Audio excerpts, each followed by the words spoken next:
So there's some nice little phrases on the back of the book. So I'm just going to read one of them real quick. So it says, outsourcing duty is the first serious and detailed analysis of the ways in which societies and governments expose their soldiers to moral as well as physical risks.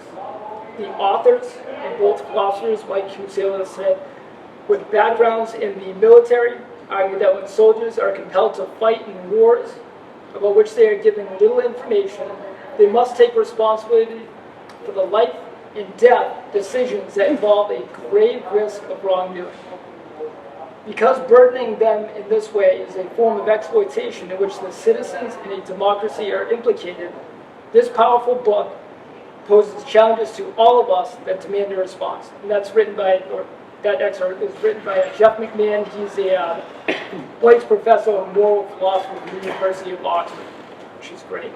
So one of the things that, before I introduce Mike, she just asked just no pictures and anything like that tonight, so just a night without pictures and cameras and all that type of stuff. So without further ado, let's introduce Dr. Mike Robillard.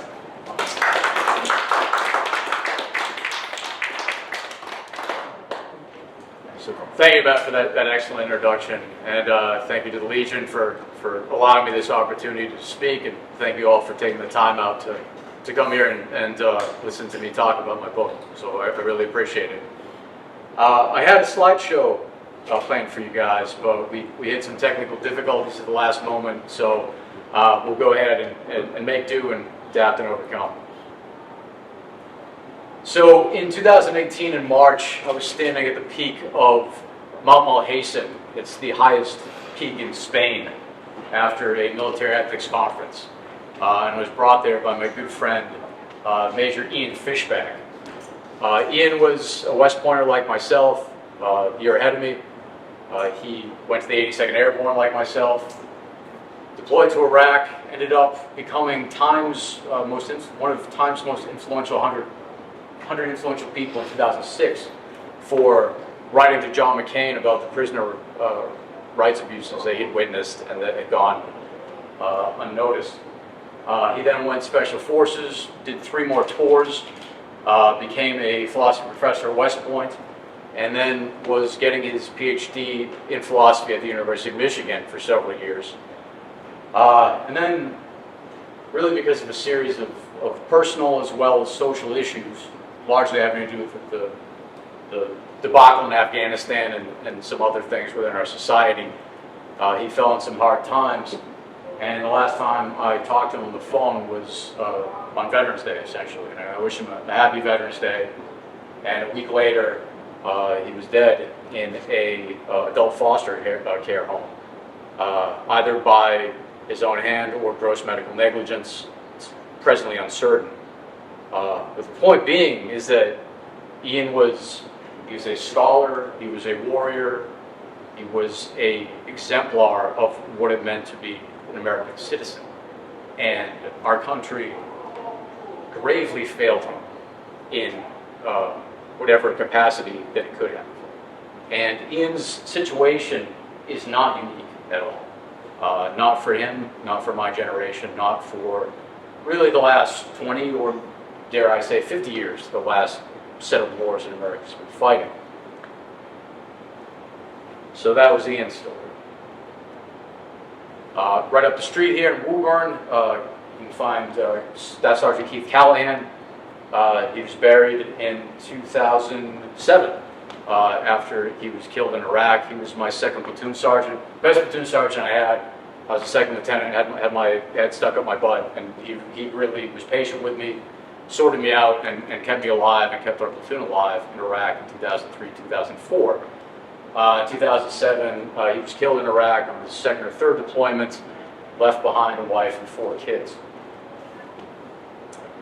In 2013 in Afghanistan, we have a case of Sergeant Daniel Vaselian, which many people know that name. He came from Abington. He was killed in Afghanistan in 2013. Major Michael Donahue in 2014, his picture's out there in the bar. Born in Whitman, went to Whitman-Hanson, ended up becoming a major in the 82nd, 82nd Airborne again. Died in Afghanistan in 2014. And Jared Monty, also 82nd Airborne, also Abington, also died in Afghanistan in 2006. Anyone know his story? Medal of Honor winner from Abington. I would be very surprised if many people in this area are even aware of that. I mean, it was news to me.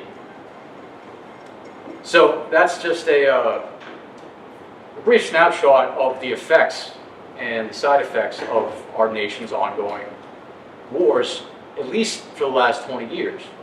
And that's just the soldiers that we've been acknowledging. The blast radius of warfare, however, exceeds just that of immediate soldiers. Obviously, many people have read Roberta Quimby's book, My Son's Alive, which tells the familial impact in the areas with respect to veterans and the side effects of war. And then also, this isn't just a local Massachusetts issue, it also expands out nationally to various regions and demographics of the country.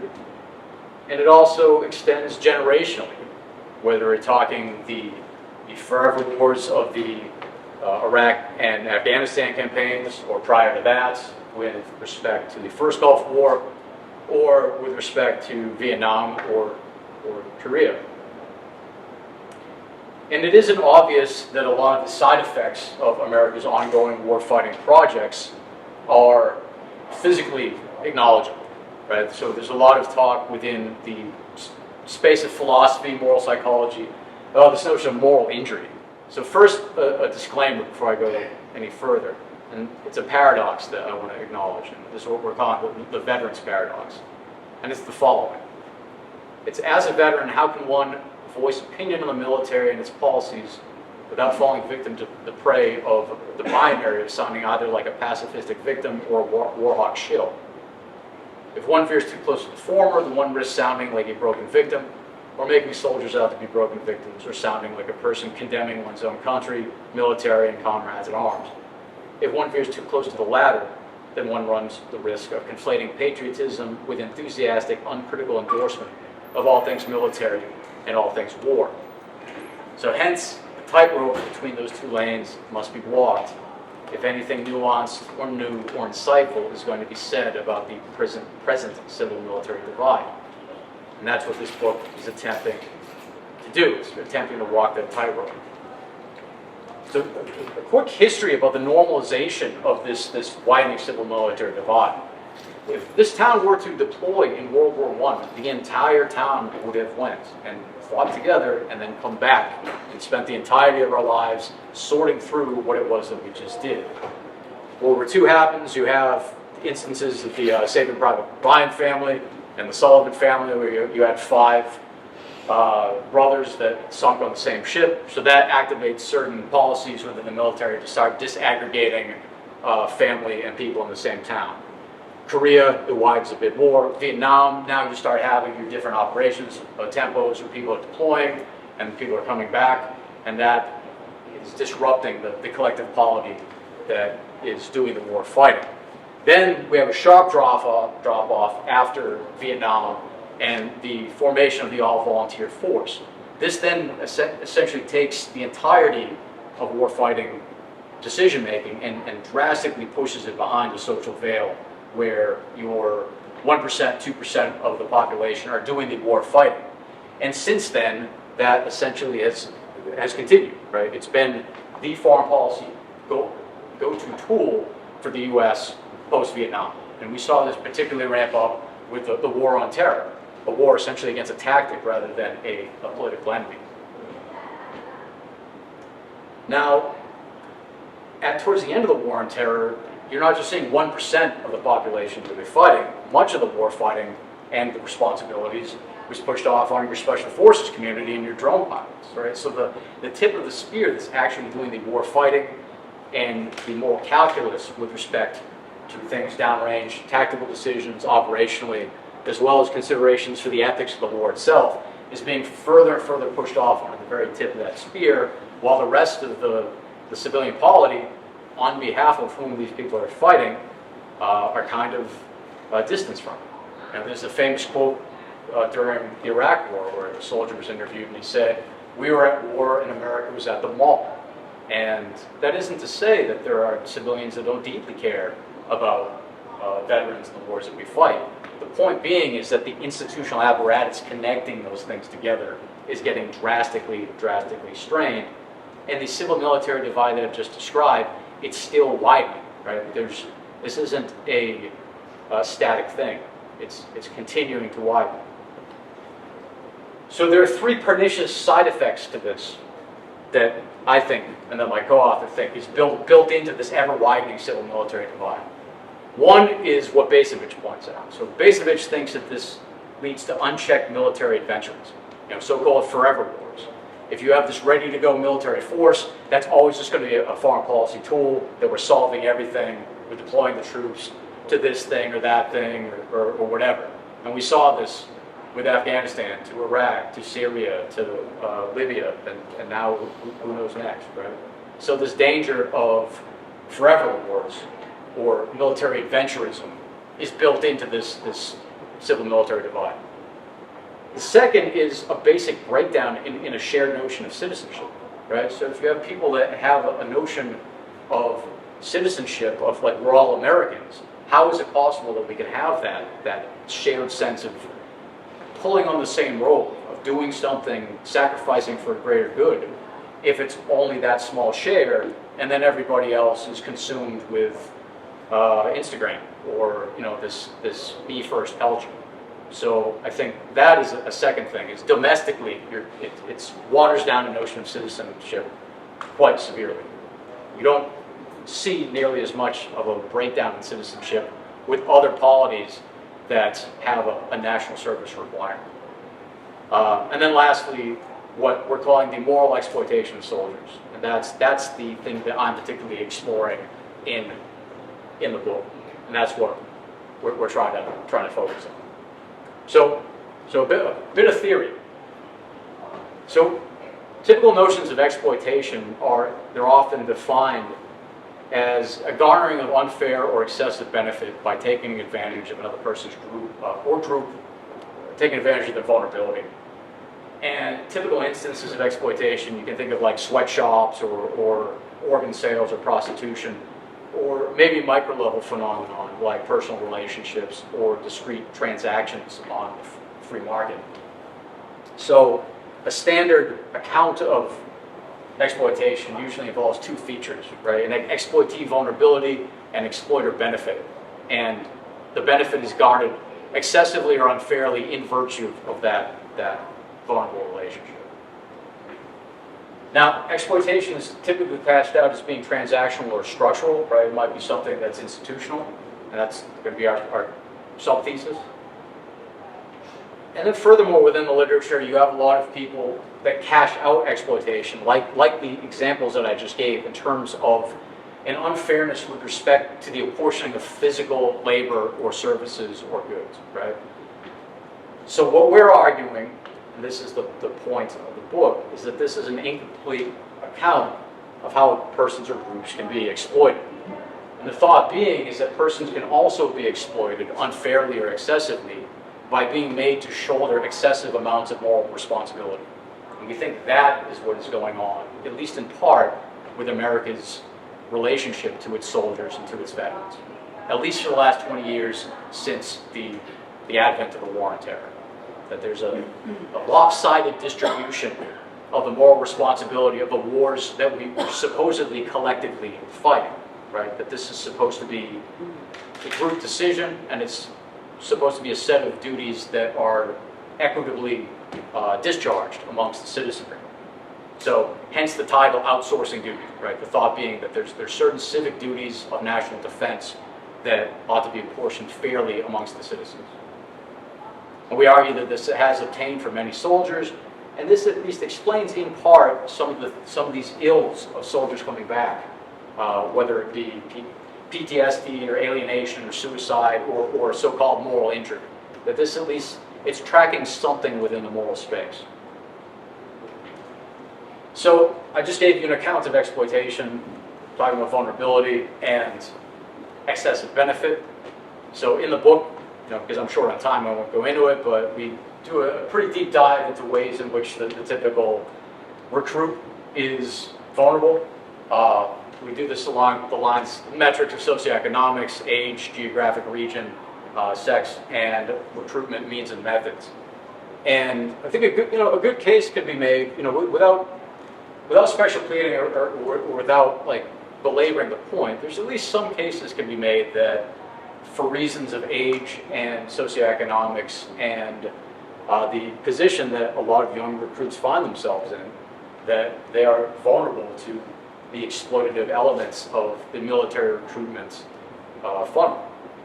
And there's a lot of elements in terms of psychological nudging that are built into that I think a lot of folks, when they're, 16, 17, making decisions about killing on behalf of their country, that's something that we ought to take more seriously. Now, in terms of benefit, there's your obvious benefit that the rest of society enjoys by this lopsided distribution of warfighting responsibilities. One is that life projects aren't disrupted, right? So if you go into the military, that is significantly birthing you into a particular way of being in the world that is very disruptive to return to. So people, at least their life projects, their follow their bliss projects don't get disrupted as long as somebody else is doing the war fighting. Second of all, their physical safety is protected. That's fine, right? I don't think anyone is confused that being in the military requires physical violence. That's its purpose, or physical risk. But then lastly, the unsaid societal benefit that we're trying to highlight is a tremendous institutional distance and immunity from heightened exposure to things like moral injury, moral dilemmas, some of which might be intractably so, and so-called dirty hand scenarios that are endemic to modern warfare. And this is to include not just responsibilities for actions in theater, what philosophers refer to as in bello moral reasons, but also responsibility for participating in the war as such. So that soldiers, it seems, are also on the hook for things like that. The Bush administration's decision to go into Iraq with specious reasons having to do with WMDs. Soldiers are on the hook for that morally as well, it seems, while the rest of society is not. So here's a couple of further claims. So given the ever-widening civil-military divide previously described, as well as the structural elements of the present all-professional force, the lion's share of moral burdens pertaining to warfighting have been unfairly shouldered by only a small sliver of America's population since the advent of the all-professional force, the so-called other 1%. Secondly, warfighting responsibilities can only be outsourced or distributed among a given polity so far until it is both unfair for those fighting on the polity's behalf, as well as irresponsible in no longer tracking the will of the collective populace. Right? So if you have a large majority of people saying, not in my name, or they're saying, I'm not even fully aware of the wars that America is fighting, then the whole claim that soldiers are fighting on their behalf actually begins to break down. And now you essentially have this rudderless institution that is perpetuating the war, but with seldom any civic hand at the helm.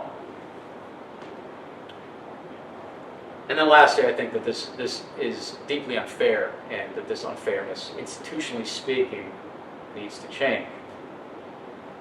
So towards the end of the book, we offer 3 possible prescriptions, right? So if you're with me this far, you're with me on the idea that you can have collective warfighting decisions that the group makes, and that there's only so much that can be outsourced or apportioned onto one person or one sliver before that gets unfair or burdening, or it becomes a shirking of the people that aren't making those decisions. Then the thought is that you need to close the civil-military divide institutionally somehow. So here are the 3 prescriptions that we sort of throw out there, and these aren't magic bullets, but it's our best attempt to account for what a closer, better civil-military relationship would look like. So one is recruitment reform, compensation reform, right? Is that we have a better, more honest account of what being in the military involves, not just to include the military features of physical risk and physical harm, but also the moral burdens that people might be taking on, right? Or at least honest with our young citizens that that is what it is that they're taking on. Number two, this is what I'm more fond of, is going back to some form of the so-called skin in the game argument, right? So skin in the game argument can take various forms. One might be returning to a pre-Vietnam citizen soldier model, right? So we have some type of draft, some type of national lottery, something where when there is a war that is being decided, the actual populace starts seeing Little League baseball games shutting down because the coach is away, right? They start seeing people at their parish or at their legion or at the fire department. They start seeing the actual tangible evidence that we're at war, as opposed to that being sort of shoved behind a veil of the all-professional force. Another version of this would be a national service model. This would be something like the IDF in Israel, or South Korea, or Norway, or Sweden, right? Where two years out of your life as a young person, as a citizen of the republic, you're doing something that has to do with pulling on the same rope towards national service. It doesn't necessarily have to be national military service, right? It could be fighting fires out in Wyoming, or building roads, or doing something, right? But trials with nature, to quote William James.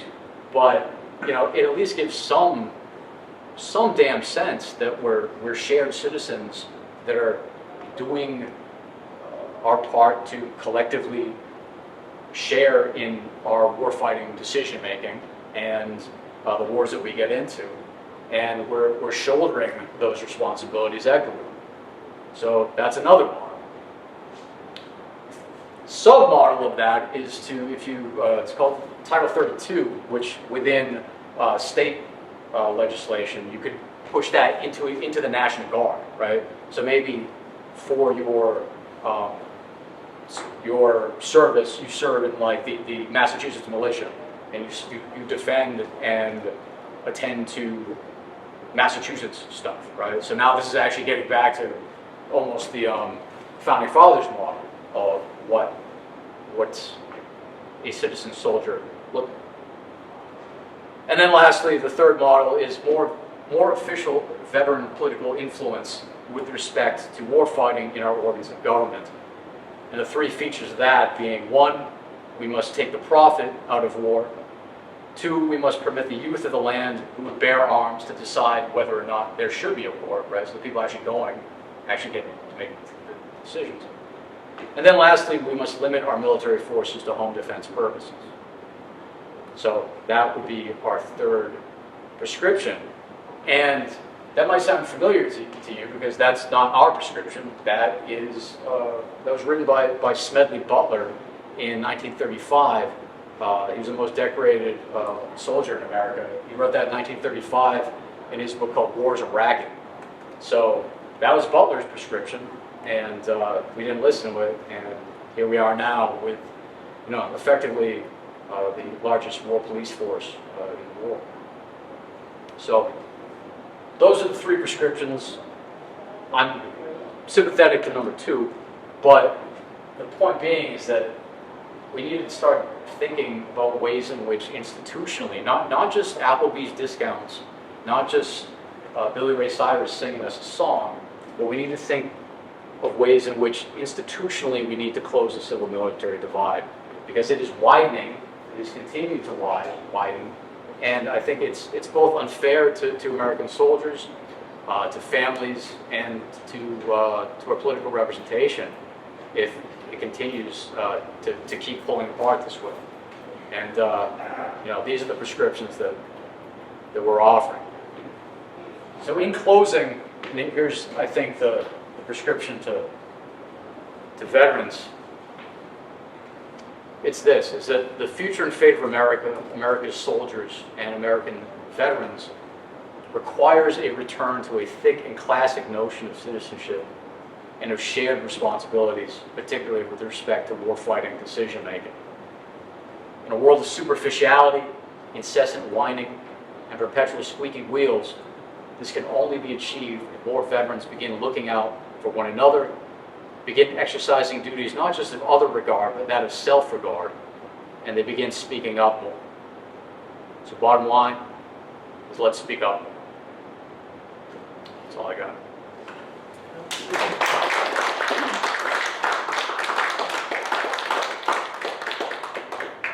Thank you all for being here. We can do some Q&A now if you have any questions about all that. Yeah, go ahead. Israel, isn't that male or female 2 years?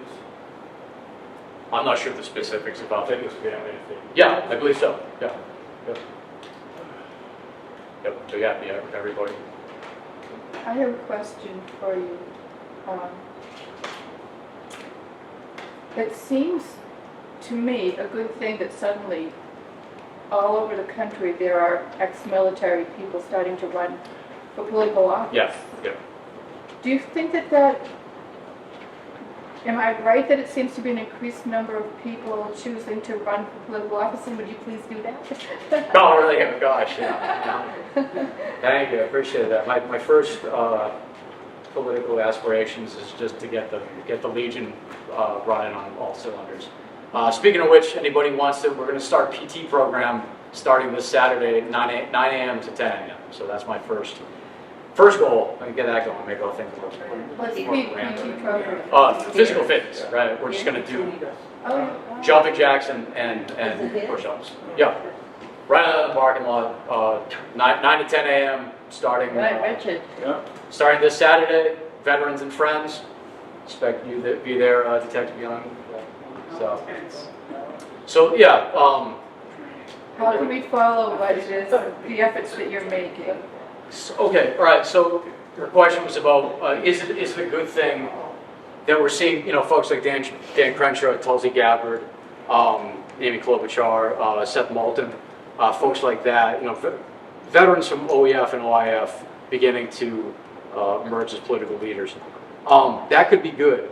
But I think that could be a dangerous, that's what I'm looking for, dangerous thing to celebrate is oh cool, well we're off the hook because now these guys are there, right? Because the point being is that if the civil-military divide stays the way that it does, or if it continues widening, then mathematically you're just going to end up with fewer and fewer people that are actually in the military and actually at the tip of that spear making military decision making. So even when you go to your organs of government, there's going to be a radical disconnect when the military person is saying this ought to be our foreign policy plan, this ought to be our domestic policy plan, and the rest of the governmental people are going, I don't know what you're talking about. So I think that's a good trend, but I think we could do a lot better in terms of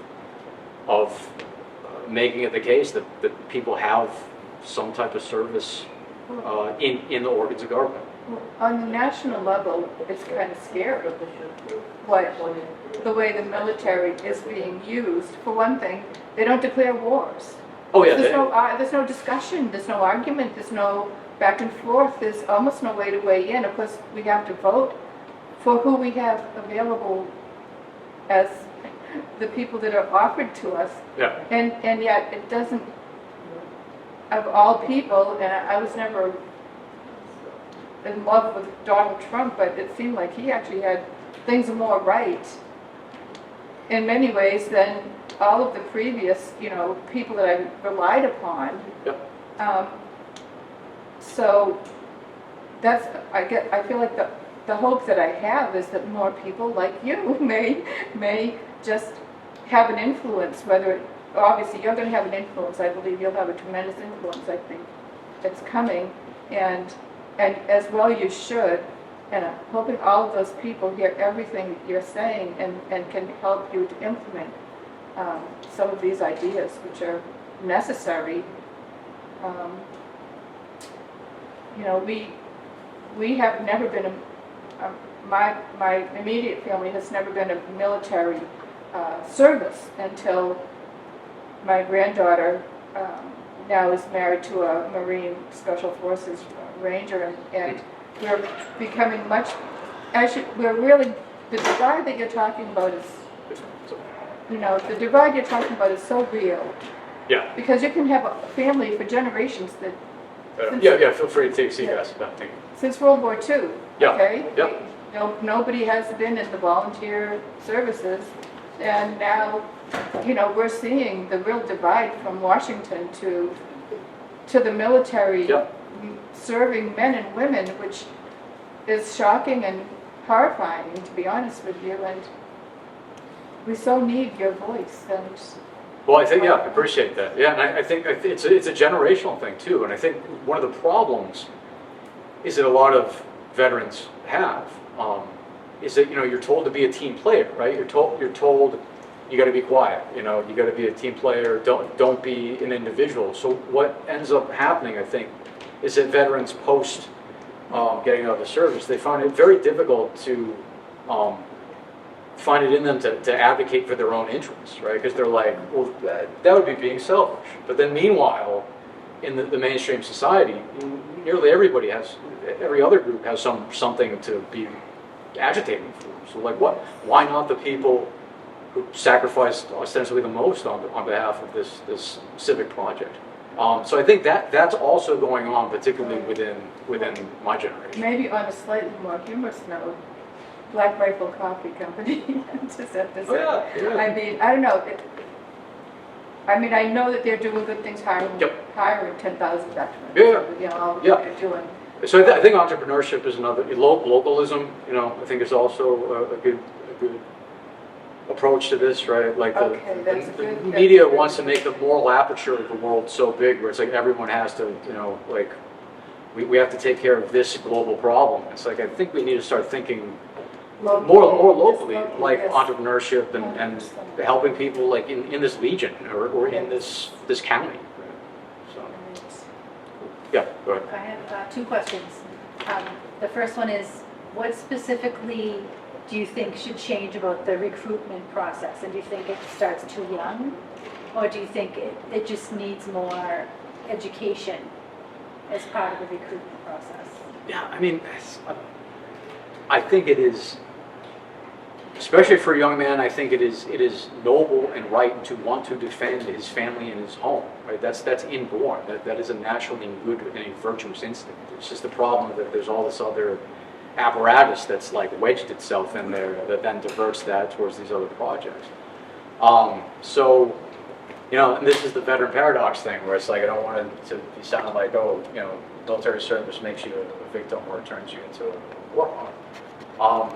So I think, if we had a recruitment model that recruited more of everybody, then you wouldn't have this bizarre lopsidedness.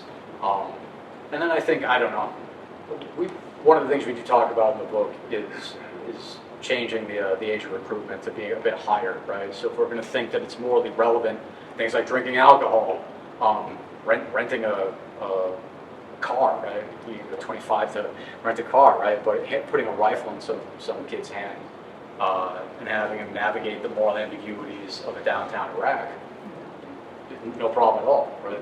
So if we think that age is morally relevant with respect to these other domains of human activity, then maybe a military recruitment age requirement could go up. But then you're stuck with like, well, what do you do with the surplus of 17 to 20-year-old, men? They're like, what do they do, right? So it's a tricky question. I don't really have a one-shot answer for it. My second question was, would you have any specific advice to a young Marine, someone in active duty, somebody who just has started? Any specific advice on how to maintain, I how would. not to end up in a bad place? Despite having gone to West Point, I had like a very impoverished education with respect to constitutional law and Uniform Code of Military Justice. Right? Like that's your ethical rule book, and that should be what that's being taught. And I think as a philosopher, I think a broad base of civics and Aristotelian virtue theory is that can't hurt either. So I would say, what's that? They don't teach civics anymore. No. But I'd say read your Aristotle, read your civics, get sped up on constitutional law, and that should be markedly different, or markedly better from what you get in like basic training or AIT or something like that. If I could do it over again, I would sharpen those things. Yeah, go ahead. Write it down because I forget things quicker now. I agree with your solutions that you came to Oh, yeah. at the end, particularly the 2-year duty. I always thought Israel had the right idea, male and female. Yep. And like you said, it doesn't necessarily mean it has to be in a military mode, but service to the country, service to the community.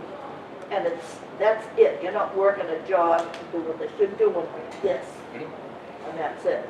And I was in the National Guard for 12 years, and I didn't fall in line and behave myself, because for a woman it was harder anyway. And there was a lot of times when I had to say, I don't think so. And I would say it to the top of the line, and I almost got thrown out of a couple of places. But instead, they found me a better job than what I had. They realized I had a brain. Yeah. And I moved up and onward from my connections in the Guard. Yep. So it was good, and I was never afraid after I got out to continue that way. Yes. So I don't regret anything about it. It was a very hard period for me because I was starting a family and having kids and all of it, when women were just really coming in a lot. Yeah. God.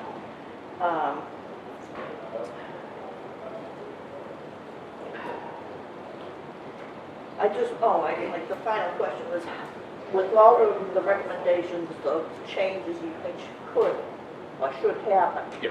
is there any way that you would recommend we go about that? Because the divide definitely has gone like this. What was the last one? I didn't hear. I know, Yeah. you're gonna have this one. How would you recommend we go about getting those changes? I feel like it's gonna be, we need veterans that are lawyers Yeah, I think you to need. make laws. I think it needs. Present them. Yep. It needs to be totally grassroots. It needs to be start local legions, local VFWs. Seeing if we can really codify a particular set of explicit institutional reforms. Then bring that to a Seth Moulton or to a Jeff Deal or to whoever your local representation is, and push those interests. And I think if that can be done in a well-articulated way, and it can be done, like you said, through law, through media, through cultural creation, right? A lot of art. Ultimately, it doesn't have to be through law, because that's the way we make. Yeah. Well, I like the. Get a lawyer involved. I'm fond of the quote that politics is downstream from culture, right? So I really do think that in addition to law, politics, all the official stuff, it needs to definitely be in order. If you can get veteran cultural creation, right, with people producing art, producing their own media, right, and you get a snowball of that going, now that's going to be easier to grease the wheels for law and political reform.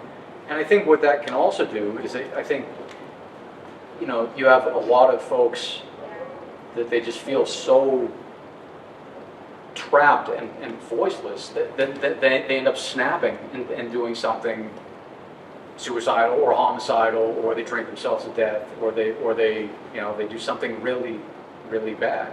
So I think that if that energy could be focused into things like art, cultural creation, and agitating for veteran interests, that could take that energy in a lot more productive place. You're going to be agitating here? Yeah, we're doing PT. PT? Oh no, That's what we agitate. no, that it starts with that, and then we'll move from there. But there's a couple of NEH and NEA grants that I'm putting in for. I got a handful of other folks that I'd like to try to. The Innovets, the entrepreneurial veteran project that's out of Boston.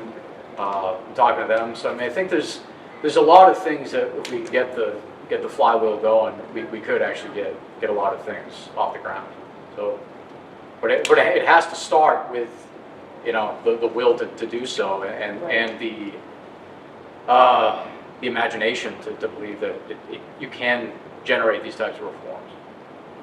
Yep. I think the important thing to remember is that we're supposed to have a representative government, and you need to let your elected officials Yeah. know what you are actually interested in seeing for change. In order to get things to change, you have to be vocal about the things that we're talking about. Yeah. So Yeah.